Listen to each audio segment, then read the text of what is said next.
Now we shift gears for a bit to talk about the Philippine Blockchain Week as it returns with the theme Decoded. We have Mr. Donald Lim, a founding president of Blockchain Council of the Philippines and co-founder of Philippine Blockchain Week. Good afternoon, sir, and welcome to Afternoon Delight. Hello, good afternoon. Thanks for having me. All right, sir, first off, what is this blockchain technology? You also said the Philippines can and should be what did you say here? Can be the blockchain capital of Asia. Yeah. Opo. Ano po ba ito? Can you tell us more about this? And how important is it really in doing business and in the lives of ordinary Filipinos? That's a great question. I think right now we're seeing there's a move already from as technology progresses we're moving from what is called Web 1 to Web 2 to Web 3. Web 1 yun yung age po ng digital, ng internet, di ba? So I'm sure you remember www.yahoo.com or anything else, di ba? Yung website, yun ang Web 1. Pumunta na tayo sa Web 2, social media. So it's what we call read and write web. So ang read and write web, ang mangyari dito is that now you can post online, you can post your videos, you can chat and everything else, no? So that's why in the Philippines tayo ang social media capital of the world. I'm sure that we've heard of that. Pagdating sa mga Facebook, pagdating sa Meta, no, Twitter, Instagram, TikTok, tayo number 1.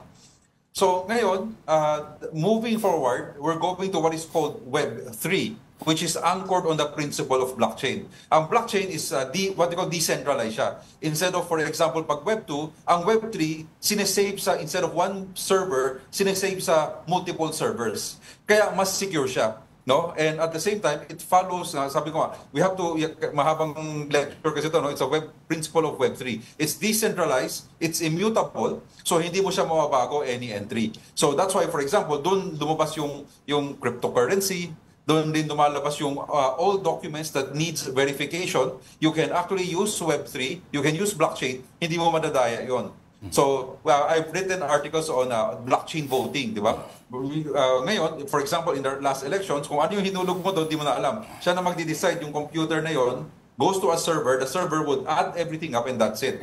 If it's blockchain, imagine mo, pag hulog mo ng vote mo, maraming computer si safe sa lahat. Hindi mo talaga maloloko yung sistema.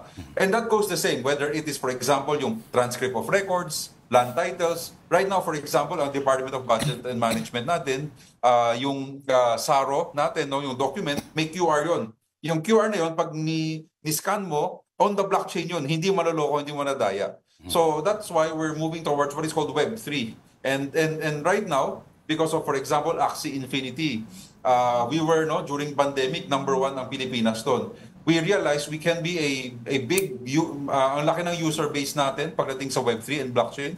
We're top in terms of crypto downloads, crypto wallet downloads, no? And eventually, that's why I'm saying, we can be a very strong player in the Web3, in the blockchain space. Okay. Sir Donald, si Lord De Vera po ito. Ang decentralization ay sinasabi po nila ay maaring maging double-edged sword. Okay. Yes. Habang ito ay kumbaga hindi kontrolado ng mga malalaking bangko, supposedly mga malalaking players, at malaya yung pagdaloy ng pera.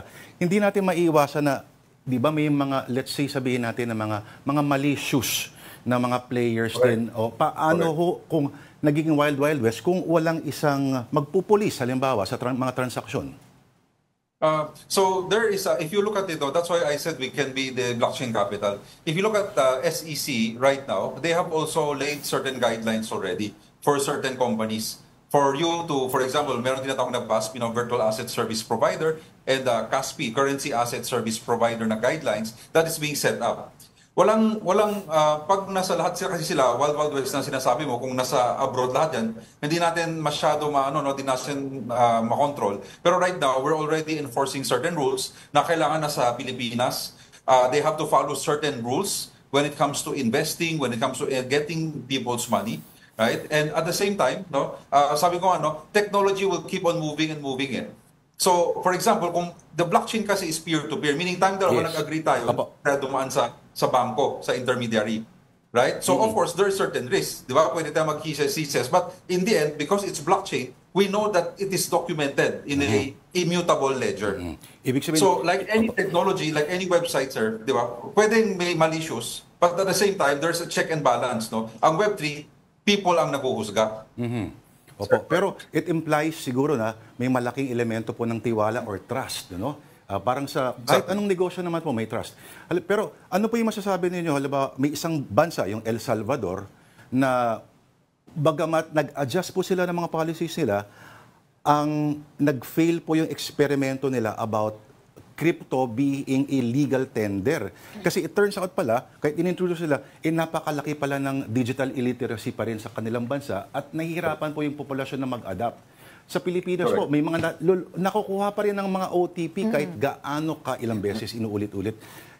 Gaano ba yung posibilidad po na ma-embrace po ng publiko?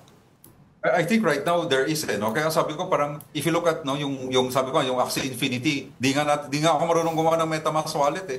Nauna ang first 10 million Filipino sa akin na sila ang laro, sila nag-download, sila of course Axie bumagsak no because medyo aggressive tayo in terms of farming it. But doon natin nakita na it was kaya pala ng Pilipino, right? Of course, I'm sure yung mga older people like us baka nakalimutan na yung 12 word, di ba 12 words yung code, no?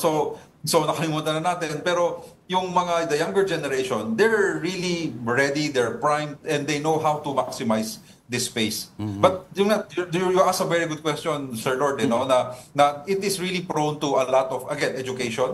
Second, also, maraming mga mischiefs that happens there, and sometimes may mga scam, di ba? Pag sinabing crypto, they talk about money laundering, they talk about so many other things. And that's why I think our government is very clear na you have to set the rules, you have to set up a legal entity, we have to set up enforcement. At the same time, ang laki ng education. We work with the DICT, all the many departments no within our government groups na talagang educating the masses. Yung mangyayari po sa Philippine Blockchain Week, kailangan mo ba nakakaintindi ako o pwede akong pumunta ron at siguro kung pumunta ako ron, doon ko in-expect matuto ho ba? Paano ang appreciation po nito? So you'll see, no, ibang-iba yung Philippine Blockchain Week. We're doing it on the 4th year. So we termed it decoded, no? Kasi 3 years na namin nagte-training ng Blockchain 101. Pag after 4th year, we're still training 101 pa rin. It's not that easy to learn. It's not that easy. Ako, it took me 4 years, 5 years to understand. So hindi ko talaga maintindihan eh. You have to keep ulit. Then finally, kasi it's very anti-corporation, very anti-convention, right? Very anti-blockchain. Bakit mo i-decentralize? Di ko magets, di ba? So, you have to, kapag naintindihan mo na, yun na, mag-flip na. And that's why dinidecoded para maintindihan ng common tao, no? Sabi ko, yung mga bata, they get it, the younger audience, no? But again, the governments, the leaders of corporations, the leaders of the fintech corporations, they are the ones in creating the products. So they are the ones who should understand it. Pero sir, kunyari, sabi nyo nga na medyo magulo siya maintindihan, pero yung mga pupunta po doon, ano ba talaga yung pwede nalang, can they expect na maintindihan nila, maguluhan pa rin may sila? May mga booth ba ron? Oo, may mga booth din ba doon? May mga naka-costume po ba na namimigay ng mga USB? Ay, teka lang. Also sir, at the same, sige po. So right, what we're doing right now, syempre yung mga best in class will be coming from abroad. So we're getting around 100 global speakers lilipad talaga para magturo what they have done right, what they have done wrong. We also have a lot of our local blockchain council po. There will be also silang babangga, no? So we're also going to share our success stories. Imagine kunyari kung land titles natin nasa blockchain. So alam mo na kaagad, itong land title may QR, okay, hindi mo madadaya yan.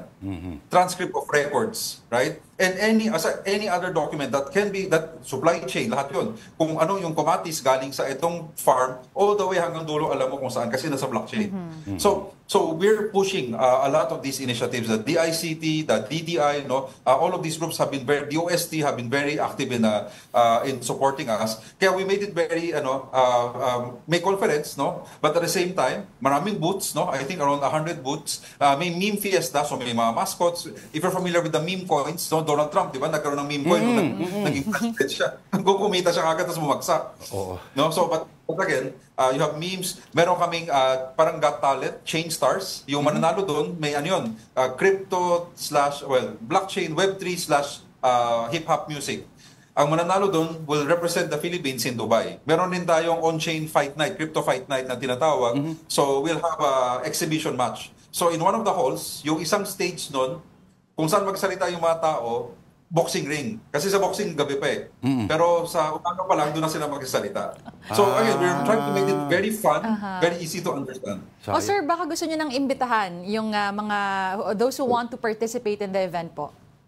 Yeah, so those who are interested, just go to www.pbw, that's Philippine Blockchain Week, pbw.ph. You will have all that. You can access the tickets there. No, so we hope you support the event. It's done by the Blockchain Council. If you have any problems, just you can. I'm on LinkedIn. I'm everywhere. But at the same time, kung talagang if you find the ticket very expensive, just come to us. I'll get you. Just say that you saw me here on the show, and we'll give you free access to it. Ayun, no? Ayun, no? You want the community to be there. Up to right now, alam mo, minsan we underestimate, no? Ako kasi syempre corporate din tayo, business. Yung Web3 community natin, ang laki. So one of our traders, no, si Coach Miranda, siya yung one of the hardcore na nagtuturo ng how to properly trade, the crypto, ganon. Sinabi lang niya, guys, punta kayo, register kayo using this link. In 1 hour lang, 1,000 na kagad nag-register. Wow. So ganun kabilis. Malaki talaga yung community. We just have to guide them right. Right? And we can really become a good player, a very strong player in Asia. Okay, so exciting, no? Ang paparating na Philippine Blockchain Week. Maraming salamat po. Thank you for taking the time, sir, to join us this afternoon. Thank you very much. Again, that was Donald Lim, founding president of Blockchain Council of the Philippines and co-founder of Philippine Blockchain Week. Tell them, Afternoon Delight sent you. Oo, ganun pala, pwede pala yun.